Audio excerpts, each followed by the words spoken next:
Bonjour tout le monde. Alors, aujourd'hui, on va expliquer comment monter son personnage DPS le plus simplement possible. Donc, dans un premier temps, il faut avoir une bonne arme. Là, actuellement, c'est la génération 15, c'est les Gorgonites, donc on est obligé, on ne peut pas avoir mieux. Pour l'instant, c'est le top du top. J'ai eu ça sur un coffre gratuit. Donc un peu de chance quand même. Pour l'artefact, vous avez le moteur hyper, qui fait donc 35% de dégâts, qui augmente l'énergie de 150%, mais qui a un avantage certain, c'est qu'en fait vous avez le symbole manœuvre d'urgence qui est réduit de 4 secondes. Manœuvre d'urgence, ça vous permet d'avoir une invulnérabilité quand vous faites une pointe de vitesse. Donc plus il est court et forcément, et plus vous avez d'invulnérabilité sur votre personnage. Ce symbole, c'est celui-ci exactement. Donc, il est conseillé quand même de mettre moteur hyper. Alors, dans certaines situations, c'est plutôt celui-ci. Voilà, emblème de Nias que je conseille, car effectivement, il met beaucoup d'emblèmes par terre. Les emblèmes, c'est ceci. Alors, voilà, c'est l'emblème de la destruction et ça fait énormément de dégâts. Et cet artefact multiplie. Le souci, c'est qu'on a une situation où on ne va pas coller contre le boss. On ne va jamais coller contre le boss. Par exemple, sur la E3, par exemple, sur la distorsion E3, vous devez être quand même assez distant parce que si vous arrive d'avoir un labyrinthe ou autre, il y a des sorts en fait collés au boss qui peuvent vous faire très très mal. Donc il est déconseillé de prendre cet artefact. Il vaut mieux prendre celui-ci pour faire plus de DPS et rester quand même à distance. Voilà. Je crois que j'ai tout dit sur l'artefact, l'arme principale. Ensuite, on va passer sur les bijoux. Donc les bijoux, c'est simple, dégâts principaux, dégâts critiques, dans ce sens-là. C'est les dégâts principaux en première position, dégâts critiques en deuxième position. Forcément, les statistiques clés, c'est simple, c'est chance de critique, dégâts aux élites, bonus de dégâts principaux. Donc là, vous les mettez au maximum. C'est 7,2%, 6% et 7%. Pour les dégâts secondaires, c'est toujours dégâts au début de combat, meurtre rituel si vous en avez besoin, mais j'en conseille qu'un seul parce que le reste, ça sert pas trop à grand chose. C'est pour faire du DPS, surtout quand vous êtes en train de farmer des instances. C'est-à-dire que vous faites plusieurs instances de suite pour obtenir quelque chose, peu importe, plein de petites choses comme voilà des items, des armes, enfin bon, vous faites l'instance plusieurs fois. Donc celui-ci, dans un premier temps, c'est Isabella qui va être débloqué et les instances, donc certaines instances comme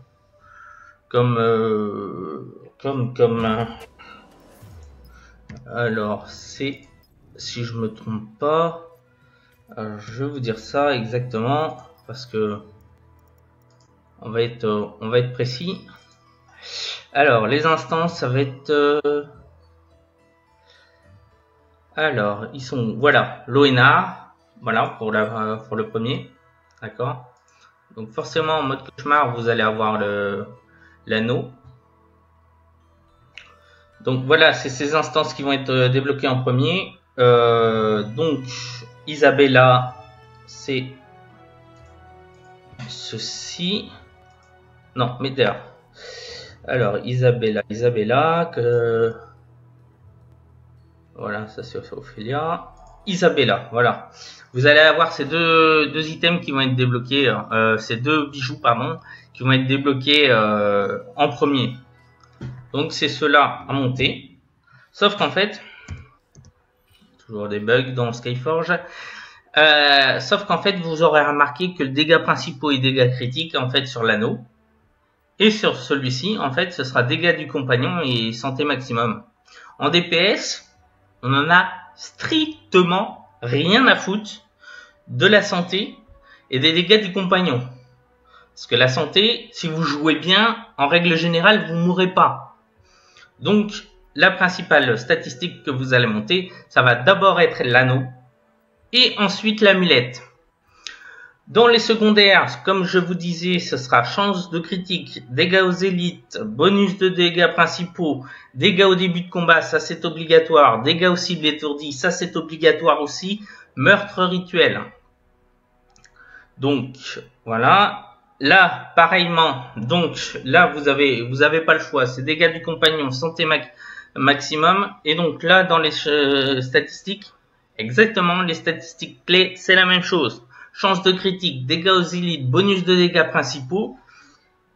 Défense en mêlée, moi je préfère mettre le défense en mêlée, je joue souvent le revenant, donc bon je mets des points de défense en mêlée pour justement ne pas prendre trop de dégâts.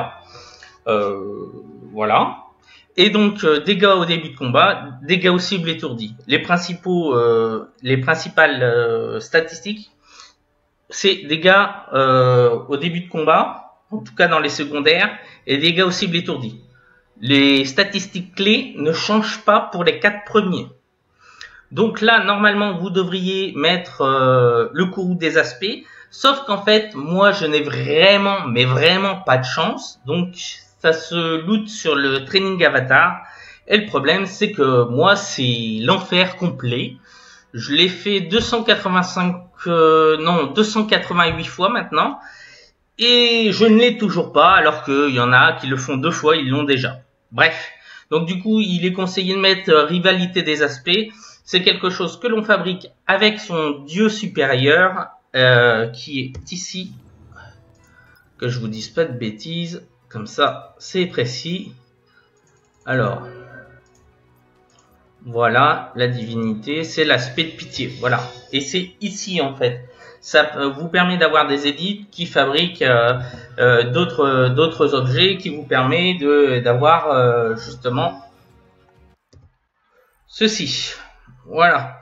Donc si vous n'avez pas le courroux des aspects, que vous n'avez pas de chance comme moi, c'est rivalité des aspects qu'il faut mettre à la place, parce qu'en fait il y a des dégâts principaux qui sont multipliés, mais vraiment multipliés. C'est 11K de dégâts principaux, vous imaginez? C'est énorme. Donc du coup, forcément, les dégâts aux élites. Bon, après, vous n'avez pas trop le choix sur l'item. Là, effectivement, c'est les dégâts infligés aux autres joueurs sont augmentés de 12% lorsque vous êtes sous forme d'aspect, ce qui ne sert strictement à rien, mais vous n'avez pas le choix. Sur le courroux des aspects, justement, il est préférable de le mettre, puisqu'en fait, vous avez les dégâts sont augmentés de 8%.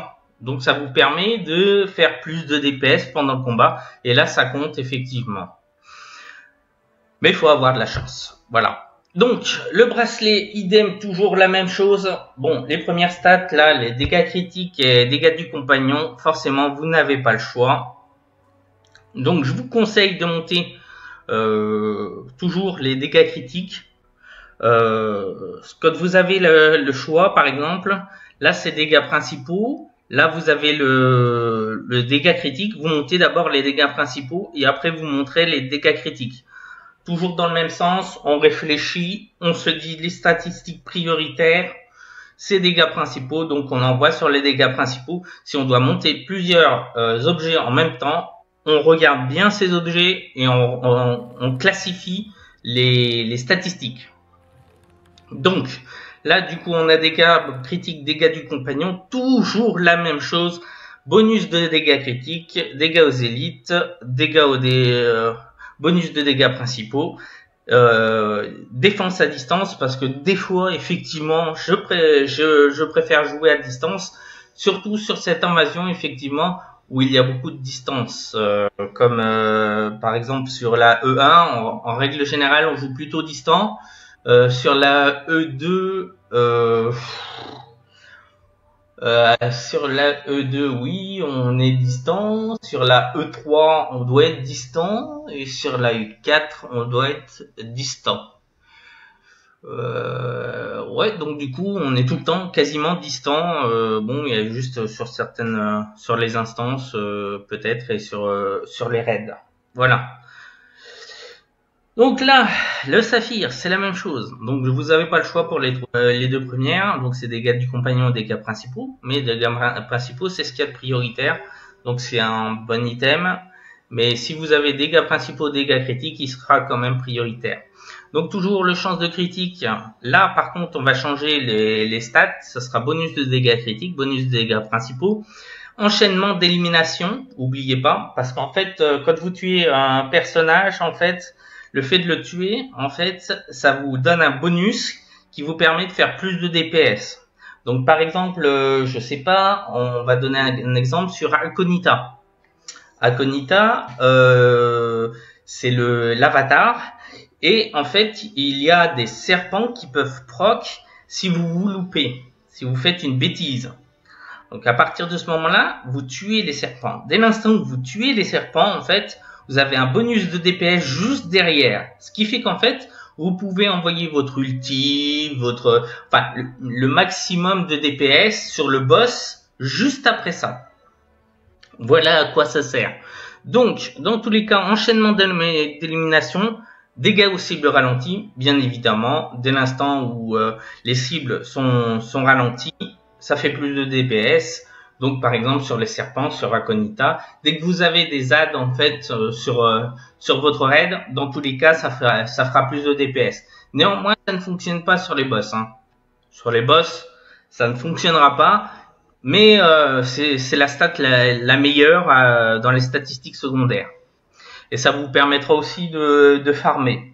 Par contre, sur les adds dans les instances, dans les raids et tout ça, ça vous permet de faire beaucoup plus de DPS. Voilà.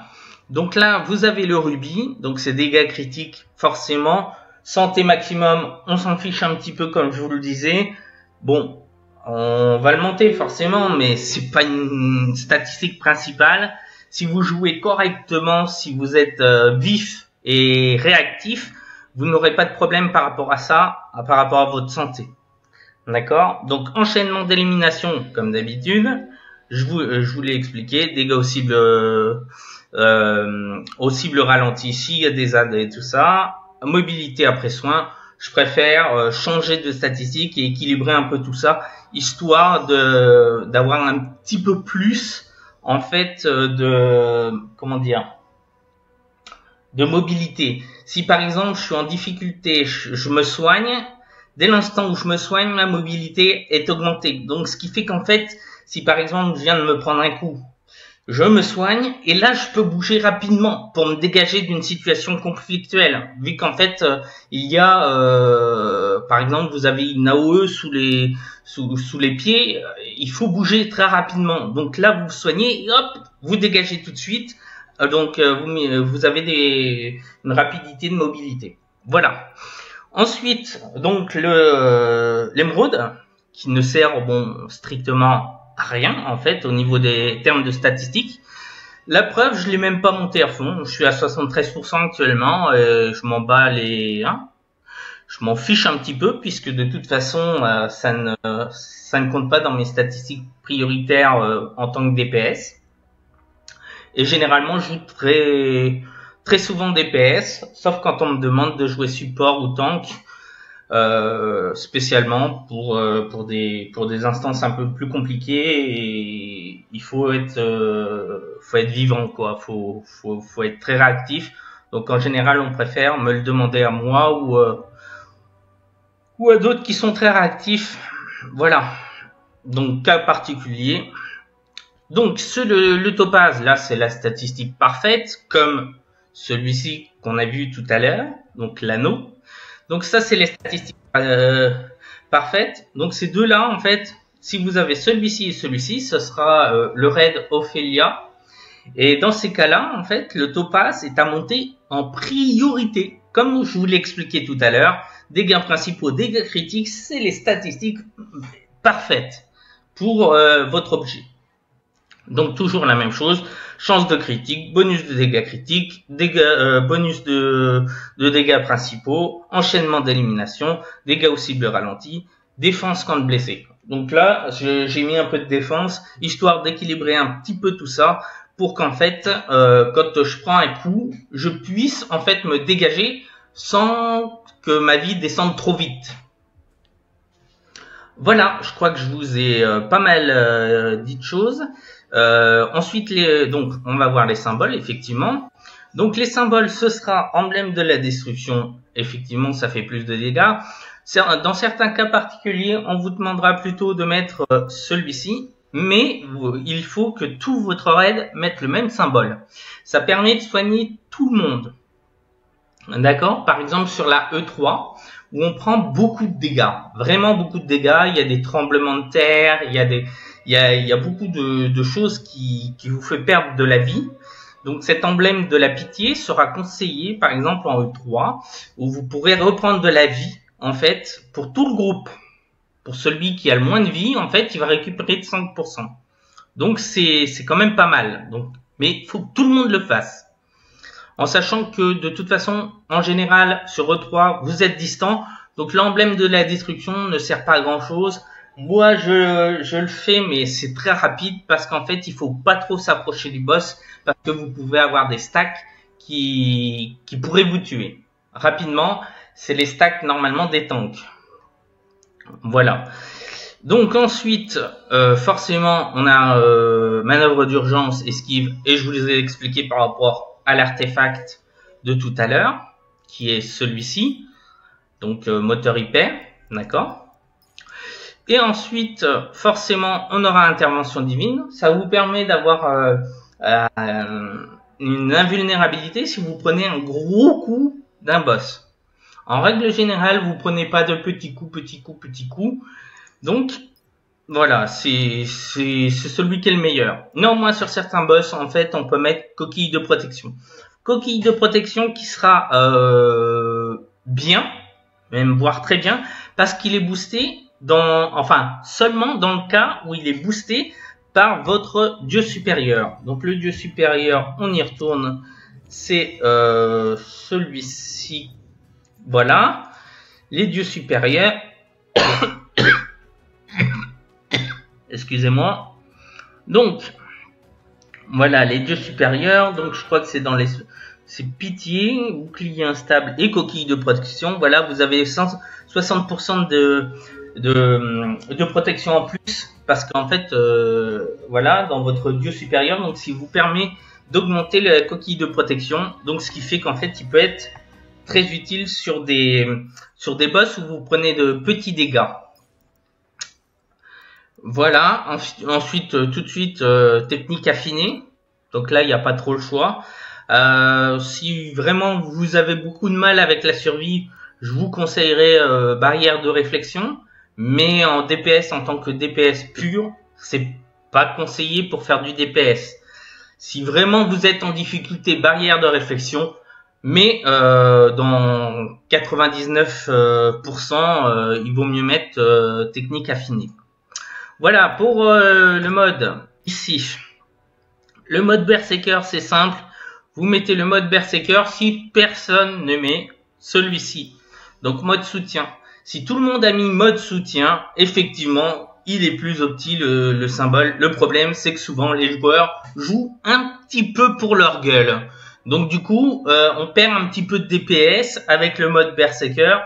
Néanmoins, on n'a pas trop le choix, quoi, parce que les autres, ils veulent pas comprendre qu'en fait, en mettant un autre symbole, on permet d'avoir un DPS meilleur pour tout le groupe.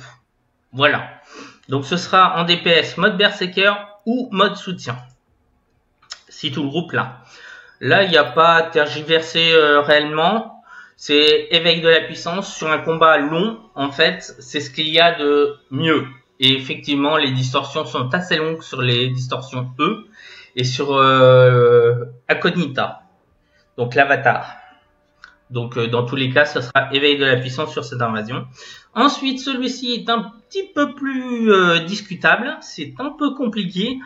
Néanmoins, quand vous commencez donc l'invasion, vous n'avez pas beaucoup de vie. Et ce symbole est basé sur la vie. Donc, quand vous n'avez pas beaucoup de vie, il est préférable de prendre celui-ci, effondrement. d'accord, qui fera plus de DPS. Mais dès l'instant que vous avez tout votre équipement, donc les topazes, voilà, tous les bracelets, tout ce qui s'ensuit, les bijoux, les gemmes de puissance et tout ça, dans ces cas-là, il est préférable de prendre ce symbole-là, la marque noire. Et je vous le conseille si vous prenez la God Form aussi. Dès l'instant où vous prenez la God Form, vous avez beaucoup plus de vie. Donc ce qui fait qu'en fait, vous ferez beaucoup plus de DPS. Parce que c'est par rapport à votre santé. Plus vous avez de vie, plus vous ferez de DPS. 15% de, je ne sais pas, 1 Tera de vie fera plus de DPS que par exemple 500 gigs de vie. D'accord? Comprenez, 15% de l'un et 15% de l'autre, c'est pas tout à fait le même DPS. Donc dès l'instant que vous avez pas mal de vie, ce qui est le cas puisqu'effectivement on a malheureusement sur nos items de la santé, ce que je vous disais qui était pas très opti pour un DPS. Donc dans ce cas-là, comme vous avez monté tous vos items, vous êtes obligé, tous vos objets, tout ça, vous devez donc utiliser ce symbole-là en fin d'invasion, c'est parfait. Ensuite, pour le reste, il y a le soin divin. Le soin divin, ça vous permet de vous remonter votre vie. Donc ça peut être très utile. Après, sur le DPS, moi j'aime bien utiliser irradiation parce qu'en fait ça vous permet d'avoir une arme comme celle-ci, par exemple le marteau de Nérion, le transformateur de l'intégrateur. Ça vous permet de l'avoir automatiquement. Dès l'instant où vous utilisez celui-ci, en fait vous l'avez automatiquement. Le second souffle. Donc le second souffle, il ne sert quasi à rien, en fait, sauf si vous êtes en God Form. Donc, comme en majorité des cas, en fait, vous n'êtes jamais en God Form, sauf si vous prenez la God Form sur les distorsions et tout ça. Donc, la majorité du groupe, en fait, n'a pas de God Form. Donc, du coup, on préférera celui-ci. Moi, franchement, en toute honnêteté, ma survie est assez bonne. Donc du coup, j'évite le soin divin. Néanmoins, si vous avez une survie un peu moins bonne, forcément utilisez quand même le soin divin, il sera préférable. Là, donc le second souffle, ce sera seulement en cas de prise de God Form. Ça vous permet de remettre vos aptitudes divines. Pendant 6 minutes après utilisation, l'efficacité de ces aptitudes sera réduite de 40%. Voilà. Alors, du coup, pour celui-ci, en fait, vous avez donc volonté, donc ça supprime tous les effets de contrôle et rend le personnage invulnérable à ceux-ci pendant 3 secondes. Donc, dès l'instant où vous faites, comment dire, stun, c'est étourdi, voilà. Étourdi, dès l'instant où vous faites étourdi, ce symbole-là est quand même pas mal. Néanmoins, vous avez donc celui-ci, donc le seuil de santé de l'ennemi, voilà, celui-ci. Mais le problème, c'est qu'en fait, ça marche que sur les adds, en fait, sur les petits mobs que vous pouvez avoir dans un raid. Donc, il faut bien repérer, par exemple, sur E1, vous avez des serpents qui peuvent proc parce qu'il y a des maladroits toujours. Celui-ci sera utile pour faire plus de DPS. Voilà. Ça vous permettra de faire des coups de grâce à la chaîne, mais bon, c'est pas super utile non plus. Ombre. Alors celui-ci, moi, je l'utilise. Je préfère utiliser celui-ci parce qu'en fait, il me donne une invisibilité et augmente la vitesse de déplacement pendant 10 secondes. Le personnage ne peut pas être ciblé tant que l'aptitude est activée. Donc ça veut dire qu'en fait, vous avez quasiment une invulnérabilité. Donc, par exemple, vous prenez des dégâts d'un personnage, enfin d'un boss, vous pouvez pas l'esquiver, vous n'avez pas été assez réactif, vous utilisez ombre, dès l'instant où vous utilisez ombre, le boss ne pourra pas vous cibler tout de suite derrière. Donc, il ne pourra pas vous toucher. Donc, ça réduit les dégâts que vous allez prendre du boss. Donc, ça vous permet de vous enfuir, donc parce que ça augmente la vitesse. Et en plus, vous ne pouvez plus prendre de dégâts du boss. Donc du coup, c'est quand même assez pratique. Par exemple aussi, quand faut se le dire, des fois les tanks perdent l'aggro, ça vous tombe sur la gueule. En général, j'ai un bon DPS et donc du coup, en fait, c'est toujours sur moi que ça tombe. Donc dans ces cas-là, je peux m'enfuir de cette situation en utilisant ombre et voilà quoi. C'est quand même assez utile. Donc là, ce que je conseille, c'est le verdict. En temps normal, on met le verdict pour justement pouvoir réutiliser son ulti de personnage, ce qui vous permettra de faire plus de DPS, tout simplement. Néanmoins, le problème, c'est que ça coûte de la foi. J'ai oublié de vous le préciser, mais tout ça coûte de la foi. Donc vous aurez remarqué plus ou moins de la fois 10 ou voilà. Donc faites quand même attention. C'est pas gratuit, on va dire. Néanmoins, la fois on en a quand même pas mal. Moi, je mets transcendance assez souvent aussi parce que en plein combat, je peux arriver à changer de personnage. Je préfère mettre un petit transcendance que le verdict, même si je ferai plus de DPS avec le verdict. C'est qu'en fait, je compte sur ma survivabilité. En règle générale, je finis toujours dans les derniers. En fait, si par exemple, il y a une difficulté dans votre raid où vraiment c'est le complet bordel et qu'il reste 5 joueurs et qu'on a besoin d'un lumancien, d'un alchimiste pour finir le boss ou d'un tank, là, vous avez la possibilité de switch. Donc du coup, vous pouvez changer en tank, le temps de temporiser, de trouver une autre situation, donc de remplacer le tank s'il est mort, ou de remplacer le support s'il est mort. Donc moi, j'ai ma préférence est clairement pour le transcendance, mais bon, après chacun voit ce qu'il veut faire. Ensuite, pour le marteau, pour l'arme qui vous permettra de faire plus de DPS aussi. Alors, dans un premier temps, ce sera plutôt le transformateur de l'intégrateur. Donc, le transformateur de l'intégrateur, c'est des petites boules rouges que vous mettez par terre.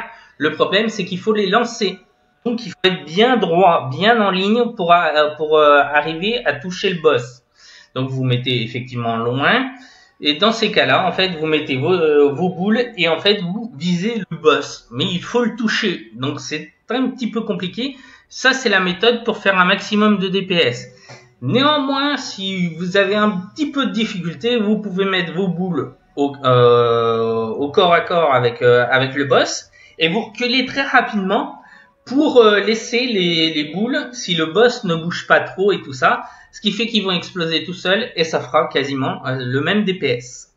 Voilà, ensuite vous avez le Vipère d'Aconita qui est quand même assez pratique, mais c'est la même chose, il faut être bien en face pour bien lancer ses sorts et tout. Donc là, bon, ça fait un peu moins de DPS actuellement, même si on est sur l'invasion justement Avatar Aconita, ça fait moins de DPS, donc je vous le déconseille pour le moment. Le marteau Nerion, moi je mets celui-ci assez souvent parce qu'en fait ça permet de faire du DPS donc à distance assez facilement. Vous n'avez pas besoin de cibler, vous n'avez pas besoin de vous prendre la tête. Le problème c'est qu'en règle générale, ceux qui prennent les transformateurs de l'intégrateur pour viser, le boss bouge ou une connerie comme ça, vous n'avez pas le DPS, donc du coup vous perdez du DPS tout compte fait, même si celui-ci est un peu moins bien. Et vous avez la possibilité d'avoir un buff en fait si vous le posez par terre. Donc c'est pour tout votre groupe. Moi je préfère privilégier le DPS de mon groupe que mon DPS personnel. Donc voilà, je vous ai tout dit. Donc le reste, ça c'est pour les supports, ça c'est pour les tanks, la hertz. En fait, elle vous permet aussi de récupérer de la vie. Donc c'est pas mal, ça fait un peu de dégâts, mais vous récupérez de la vie. Voilà, je crois que je vous ai tout dit pour le DPS. Ah non,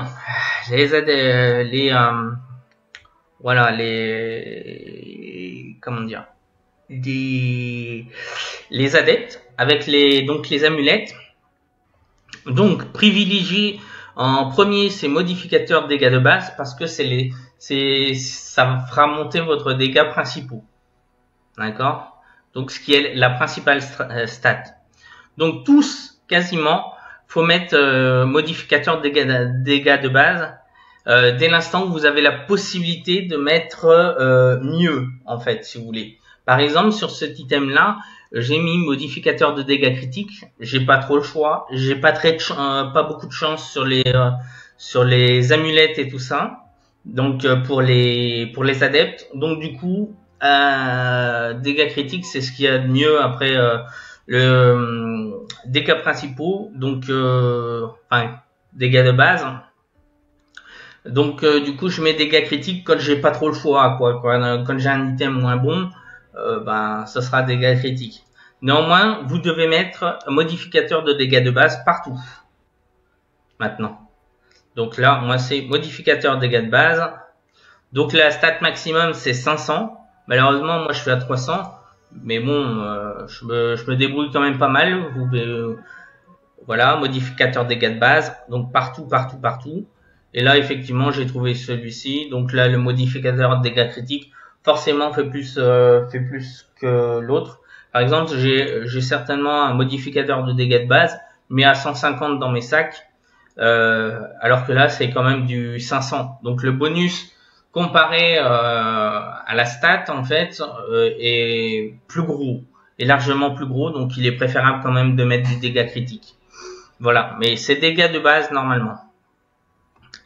Voilà. Et quand vous avez bien équilibré votre personnage, vous verrez, donc en fin d'invasion, moi je suis à 29k de dégâts principaux. En règle générale, très peu de personnes ont 29k de dégâts principaux parce qu'ils équilibrent pas bien leur personnage et tout ça. Mais la stat là, actuellement, c'est 29k de dégâts principaux. Vous aurez remarqué, mon prestige, je suis pas à 213. Donc je suis pas au niveau maximum sur cette invasion. Je suis pas, enfin, le prestige est pas au niveau maximum, mais c'est les stats qui priment. On s'en fiche du prestige. Je peux même être 10 ou 150 de prestige. Si j'ai des stats monstrueuses, je préfère avoir des stats monstrueuses pour pouvoir, en fait, faire du DPS. Voilà, le prestige, c'est juste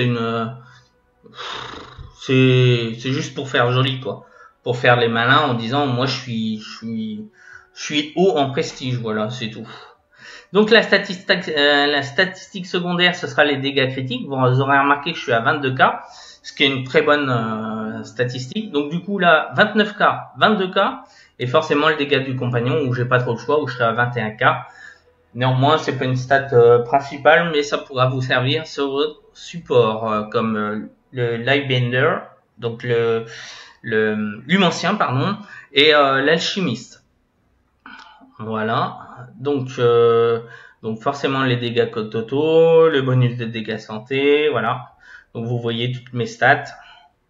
Je vous cache rien. Voilà, c'est parfait. Bon, ben, je crois que je vous ai tout dit pour monter correctement votre DPS. N'oubliez pas qu'en début de combat, toujours, on met un stimulant alpha ou féminin pour faire plus de DPS. Et forcément, je vous ai montré dans une précédente vidéo comment utiliser son personnage pour se déplacer, tout ça.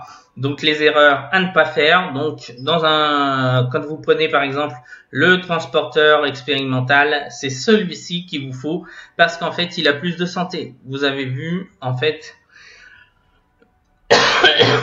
celui-ci a 17 298 267 alors que celui-ci est plus bas. Il est à 15 135 983. Donc du coup, l'erreur que tout le monde fait, hein, quasiment tout le monde, je vois tout le monde en raid avec celui-ci, alors que c'est celui-ci qui est meilleur, ou celui-ci d'ailleurs, parce que c'est la même chose, c'est le même type de santé. Là, vous avez la vitesse de déplacement qui est 37,5. Là, ici, vous avez une vitesse de déplacement de 140. Le problème, c'est qu'en fait, votre vitesse de déplacement, on s'en tape complet parce qu'en fin de compte, vous déplacez très rapidement dans le raid avec ceci. Et franchement, quand vous êtes en situation compliquée, vous avez besoin de bouger, vous faites juste une pointe de vitesse. Vous faites pas 36 000 pointes de vitesse. Vous n'allez pas bouger très rapidement, à part sur Aconita, où vraiment il faut se positionner, changer, si vous prenez la Spark et tout ça. Mais bon, en règle générale, la préférence, c'est ceux-là quand même. Hein, parce qu'ils ont beaucoup plus d'ancienneté et ce qui vous permet de réduire le temps où vous allez prendre des dégâts dans un raid. Voilà, je vous ai tout dit. Bon bah je vous dis bonne journée.